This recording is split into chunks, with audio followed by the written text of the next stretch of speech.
اور ہماری کنٹینشن یہ ہے کہ یہ انٹرفیرنس ختم ہونی چاہیے. اس میں تو ہم جمہوریت کو مضبوط کر رہے ہیں, اس میں تو ہم انصاف کو مضبوط کر رہے ہیں, اس میں ہمارا کیا فائدہ ہے؟ ساری قوم کا فائدہ ہے. تو میں کہتا ہوں کہ ایک 2 سائلنٹ ریولوشنز آئے نا. ایک سائلنٹ ریولوشن تو 8 فروری کو آیا تھا جو بیلٹ پیپر کے ذریعے آیا تھا. دوسرا سائلنٹ ریولوشن یہ جوڈیشری کے اندر سے, بطلیہ کے اندر سے جو اٹھ رہا ہے, جو ان کا جو دبا کے بیٹھے ہوئے تھے, جو ایک وہ بار تھا ان کے اندر, انہوں وہ آہستہ آہستہ جج صاحبان جو ہے اس کو اسٹیٹ کر رہے ہیں. ملک کے لیے بہت اچھا ہے کھلے, کیونکہ جب تک انصاف نہیں ملے گا ملک آگے نہیں بڑھ سکتا. اور یہ ہمارا ایک فاؤنڈیشنل پلر ہے, جیسا کہ میں نے عرض کیا ہے. اگر اور جج صاحبان بھی ہیں, میں تو کہتا ہوں کہ اگر وہ جو اس لیٹر میں جو 6 آئی سی کے ججز نے لکھا تھا اس میں جو ایک ریکمنڈیشن تھی, اگر اس کو کر لیا جائے تو میرا خیال بہت کچھ کھل کے سامنے آ جائے گا. جوڈیشل کنونشن کی بات کی تھی, تو سب لوگوں کو اکٹھا کریں, تمام جج صاحبان کو اکٹھا کریں, ان کی کہانی سنیں وہ کیا کہتے ہیں تاکہ آگے بڑھا جا سکے. چیف جسٹس صاحب اس کے اوپر ایک ڈھکن رکھنا چاہتے ہیں, اکیلے کھڑے ہوئے ہیں انصاف کے تقاضوں کو ابھی بھی دبانے کی کوشش کر رہے ہیں. 6 جماعتوں نے بھی اس معاملے کے اوپر تحریک تحفظ آئین پاکستان بنائی, اور پہلے ایگزیکٹلی پلان کلیئر نہیں تھا, یہ سمجھ نہیں آئی. آپ لوگوں نے پہلے کہا کہ ہم پنجاب آ رہے ہیں, پھر کراچی کی بات ہوئی, اور پھر پنجاب میں فیصل آباد کا جلسے کی ڈیٹ آئی, پھر وہ تبدیل ہو گئی. کوئی جو ہے وہ آپ لوگ ایگری نہیں ہو پا رہے, آپس کے اختلافات ہیں, اجازت نہیں مل رہی, اور اگر اجازت نہیں ملتی تو کیا کریں گے ہی نہیں. وائی فیصل آباد جلسہ از ناٹ ہیپننگ؟ بیکاز اجازت آپ نے خود فرما دیا ہے. ہم لوگ ایک جلسے کی ہمیں اجازت نہیں ملی 9 مئی کے بعد, سال سے زیادہ عرصہ ہو گیا, اور ابھی بھی ہم نے ڈی سیز کو کافی دیر ہو گئی ہے ہم نے اپلائی کیا ہوا. اب ہم کورٹس میں گئے ہوئے ہیں, تو کورٹس کے ساتھ ہم امید کرتے ہیں کہ کورٹس ہمیں پرمٹ کریں گے جلسہ کرنے کی. جب بھی اجازت مل جائے گی ہم کر دیں گے, اگر نہیں ملتی, انکار ہوتا ہے, تو جلسہ تو ہم نے ہر صورت میں کرنا ہے. یہ فیصلہ ہو چکا ہو, اسی ماہ ہوگا. بالکل بالکل ہوگا جی. بہت ابھی آپ کو مہینے کے بہت زیادہ آگے نہیں جانا پڑے گا. جلسہ is definitely going to be held, not only in Faisalabad but also in Lahore, in Karachi, in so many other places جو کہ پلانڈ ہے. اب تو یہ جو ہمارا اتحاد ہے اس کے پلیٹ فارم سے یہ سارا احتجاج ہو رہا ہے نا. جلسے کریں گے. ایک آئیڈیا جب رمضان کی بات کے دوران ہم نے دیکھا کہ پاکستان تحریک انصاف کے کچھ لیڈرز کہہ رہے تھے کہ مارچ ہوگا اڈیالہ جیل کی طرف عمران خان کی رہائی کے لیے, کوئی لانگ مارچ, اس قسم کا بھی کوئی پلان ہے؟ دیکھیے جی, بہت سارے آئیڈیاز آتے رہتے ہیں. جب ہماری میٹنگز ہوتی ہیں تو اس میں سب لوگ جو ہیں اپنے اپنے آئیڈیاز دیتے رہتے ہیں, تو اس میں فارملائز ہوتے رہتے ہیں, فائنلائز ہوتے رہتے ہیں. ہم نے خان صاحب کو باہر نکالنا ہے.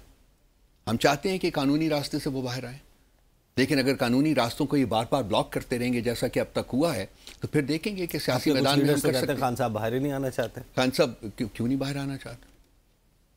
بالکل آنا چاہتے ہیں, لیکن قانونی کا مطالبہ نہ کریں. ڈیل کر کے نہیں آئیں گے. انصاف کے تقاضوں کو پورا کرتے ہوئے باہر آئیں گے.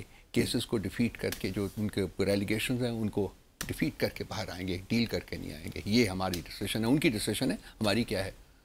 صحیح.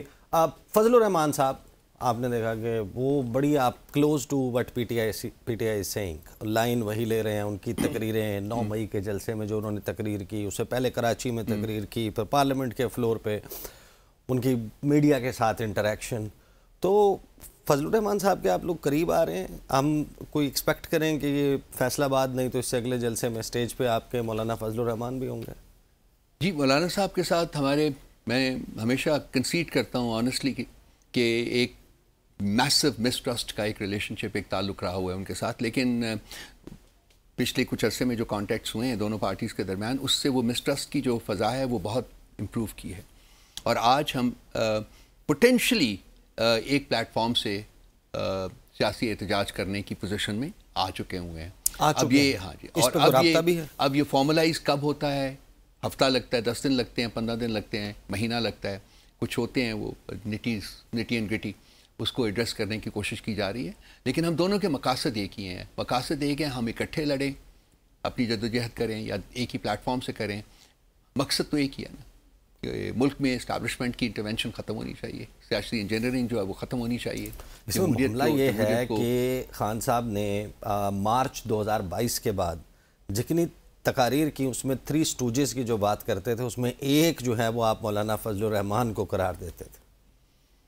دیکھیے, you can't always live in the past. Isa صاحب آپ بھی یہ جانتے ہیں, one is to move on. اور اس وقت امپورٹنٹ چیز کیا ہے؟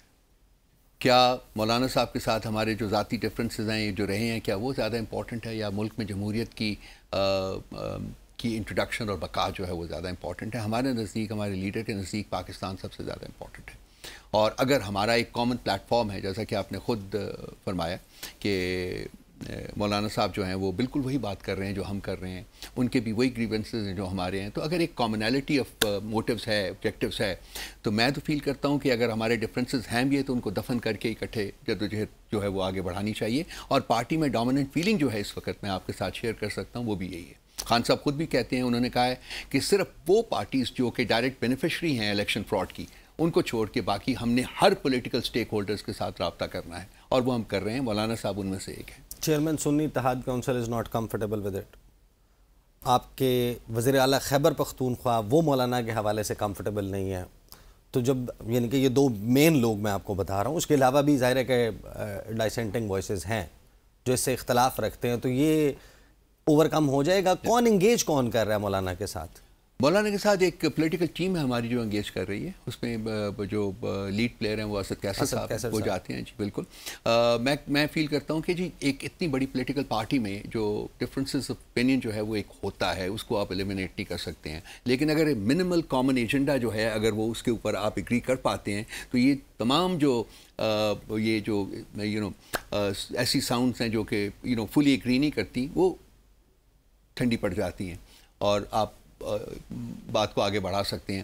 مولانا صاحب کے ساتھ بھی ہم اس سٹیج کے اوپر پہنچ چکے ہوئے ہیں. علی امین گنڈا پور صاحب کی وہی کنسٹیچوئنسی ہے جو مولانا صاحب کی ہے، اور بھی 2 4 6 8 آوازیں ایسی ہیں، لیکن میری ذاتی طور کے اوپر بھی بات ہوئی ہے اور یہی ایڈوائز کیا گیا ہے کہ جی اس کو پس پش ڈالیے. اس وقت جو لارجر انٹرسٹ ریاست کا جو لارجر انٹرسٹ ہے اس کو ہم نے سامنے رکھ کر آگے بڑھنا ہے، اور وہ لارجر انٹرسٹ میں مولانا صاحب فٹ ہوتے ہیں. مولانا صاحب کو باہر نہیں رکھا جاتا. مجھے بریک پہ جانا ہے کیونکہ that brings me to the very important question کہ اگر آپ مولانا فضل الرحمان کے ساتھ بات کر سکیں تو پھر پیپلز پارٹی اور نون لیگ کے ساتھ بات کیوں نہیں کر سکتے؟ ان کے حوالے سے تقریباً موقف کم و بیش ایک تھا، اور بات ہوگی، مذاکرات ہوں گے تو کس کے ساتھ ہوں گے، اس پہ بات کرتے ہیں آفٹر دا بریک.